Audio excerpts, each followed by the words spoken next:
I'm Allie Ann, an ecotherapist helping folks heal through seasonal rhythm, ritual, and relationship with the earth. Today, I'm going to be answering some questions that I got on a TikTok I posted back in August.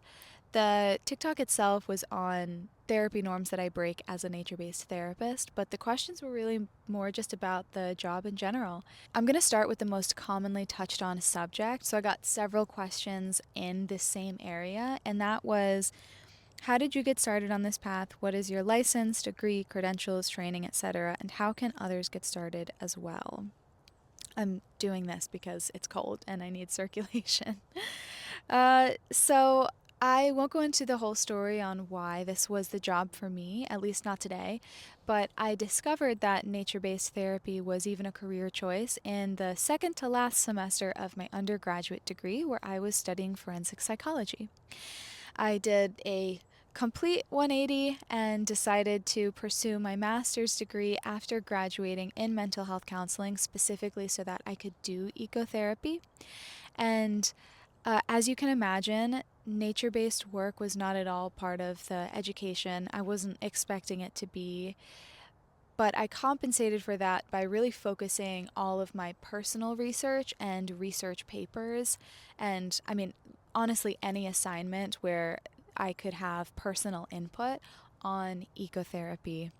Also, really focusing on deepening my existing spiritual relationship with the rest of nature as nature myself. So, in the last semester of my master's degree, I started looking for places that I could provide nature based therapy at because I knew that was going to be different. That was probably not going to be very easy to find places that not only allowed me to provide it, but mentored me in that aspect. So I really dedicated a lot of time to looking for that. And luckily, I found somewhere here in Maryland. I was in Texas at the time, but I knew I wanted to be back on the East Coast. And I landed here. So, yeah, after I graduated, I started the official licensing process to become a therapist. And then once I got licensed, I went through formal training with the Center for Nature Informed Therapy. I've done other specific nature based trainings that inform my modality, which maybe I can talk about another time as well. And I draw on my experiences with mentorship and as a lifelong spiritual practitioner that also informs how I'm actually working with clients. But nature informed therapy is the formal training that I went through so that I could be essentially credentialed to do this work. And I consider that the umbrella, if that makes sense. Of course, I continue to take trainings and my education never ends. I'm hoping to go back and get my PhD at some point as well. But alas, this is where we're at today. So, to summarize for you, you need to become a licensed therapist and obtain some postgraduate training. But honestly, the most important thing, as foundational and informative and helpful as the trainings are, is to nurture your own ecological identity.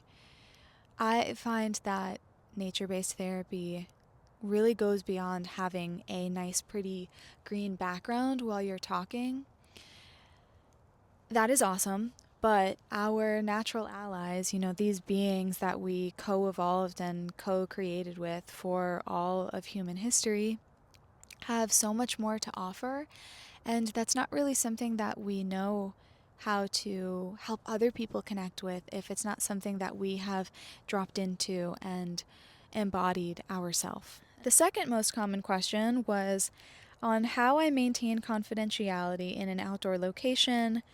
Do I see clients back to back? Where do they wait? Etc. I always make sure that I inform my clients that if we are meeting in an outdoor location, I can't 100% guarantee that confidentiality. I can't entirely guarantee that we won't cross paths with someone or there won't be another human in the vicinity, but that is part of the informed consent. And there are different locations depending on the amount of privacy I think we might need for that session. We'll also talk about the possibility of running into somebody that they might know. This is not something that has ever happened to me, but I like to have a process for it just in case. So we have an agreed upon protocol. As for seeing clients back to back, I do see them back to back. I mean, of course, it really depends on the day, how much of a gap I have. But generally speaking, sessions are 50 minutes. So there is always going to be at least a 10-minute buffer between clients. And the area that they show up to for these sessions, I kind of treat it like a waiting room. So there are picnic benches, and there's, of course, the possibility again that they might see another client. But I mean, it's quite the same as being in a waiting room back at the office. Could you share more about who you think an ideal client might be? I'm going to answer this as if the question is specific to nature based therapy as opposed to me as a healer, just for the purposes of the kind of general theme of this video. And to that, I say everyone, literally everybody. However able bodied, the question is not whether you can benefit from a deeper relationship or bringing that relationship with the rest of nature into the healing process. It's because everybody can. The question is how, or what is that going to look like? And luckily, ecotherapy is so versatile. It's incredibly adaptive. Where do you use the bathroom? So the park that I see clients at most frequently does have a building with bathrooms in it, but if they happen to be closed, if we're meeting on a holiday, if we're meeting after 5 o'clock, then there are also porta potties that they can use. How do you keep notes? I usually voice dictate either into my notes app or a Google Doc. Of course, no identifying information, it's super vague, but I will then copy and paste that into the electronic health record that the group practice I work for uses. What about winter? What about it? I love winter. It is one of my favorite seasons to work with, and I'm still here. I'm still doing ecotherapy, still doing nature based work. There are some tweaks that I make depending on the client, and if you're interested in more about what that might look like, or what doing nature based work in winter looks like, then drop a comment, and that's something I can make a video on. Informed. Whoa! Whoa! Whoa! Whoa! What the hell?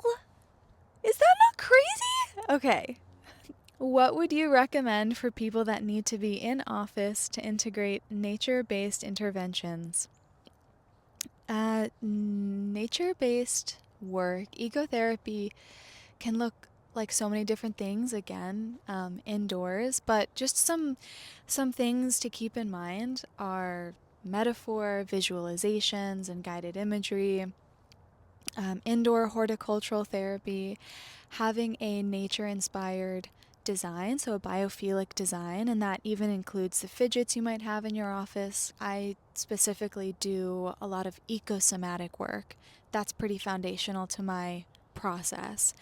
And a big part of that is remembering that you are your connection to nature.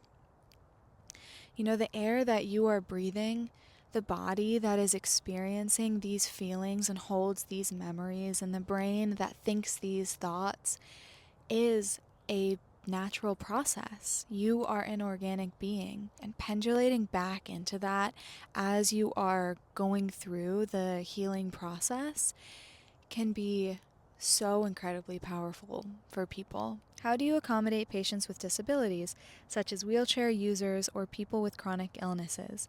The outdoors can often be inaccessible terrain, and certain weather patterns can be harmful as well. So this totally depends on the disability, but because I mostly see clients outdoors, they come to me knowing this, and if they have a condition that makes them particularly sensitive to being outside at all, then I might refer them to one of my coworkers or to another nature-based therapist. But that being said, again, lots of this work can happen indoors. There is a wheelchair path at the park if the clients want to go for a stroll. We also don't have to move around. I keep chairs in my car that I bring out. There are picnic tables. We can lay a blanket down on the ground. Honestly, it's very adaptive. It can look like so many different things. Do you have any book or resource recommendations? I have very many, but I don't just want to rattle off a list, so I'm going to make a separate video for this where I give a brief explanation on what I find particularly helpful or inspiring from each resource. Does insurance cover this? The insurance I accept does, but the first session always has to be indoors, and there are a few documentation considerations that you have to keep in mind. But the training that you do should go over this. Where are you located? I am located in Parkville, Maryland, in the US. 2-in-1, how do I sign up, and are you taking clients? There is a nature-informed therapist directory that I will post down in the description box if you're interested in that, seeing if there's a nature-informed therapist in your area. But you can also do a Google search using keywords like ecotherapy, ecopsychology, nature-informed therapy, nature-based therapy, horticultural therapy, outdoor therapy, wilderness therapy, if that's something you're interested in. And yes, I am taking clients. I will also post the link for that down in the description box where you can click on that and there will be a little, I think it's blue. There will be a little box that says request appointment, and when you're filling that out, you can note whether you'd like to do a free 15-minute consultation call with me. Rhetorical question, why have I never thought of this?